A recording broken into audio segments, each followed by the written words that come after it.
আমি দায়ী করব পুলিশ প্রশাসনকে, কারণ তারা মুরাদনগরে গেছে আসিফ মাহমুদের তদবিরে।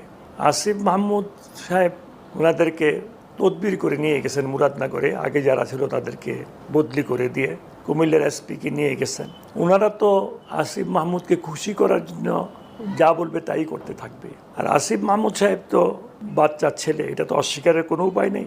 আমার নাতির বয়স আর ওর বয়স তেমন পার্থক্য হবে না। ছাত্ররা যে কাজটা আমাদের জন্য করেছেন, সারা বাংলাদেশের ছাত্ররা, তারা আমার কাছে মাথার তাজ। তাদের মধ্যে প্রায় 90% ছাত্রছাত্রী কিন্তু আমাদেরকে এই উপহারটা দিয়ে, স্বাধীনতার দ্বিতীয়বার স্বাধীনতার উপহারটা দিয়ে তারা তাদের লেখাপড়ায় ফিরে গেছে। কিন্তু হাতে গোনা দুই একজন যারা ক্ষমতা প্রাপ্ত বা ক্ষমতার কাছাকাছি, তাদের নিয়ে এখন কিন্তু আলোচনাগুলি হচ্ছে, বিশেষ করে আসিফ মাহমুদকে নিয়ে, অন্যদেরকে নিয়ে এত নয়।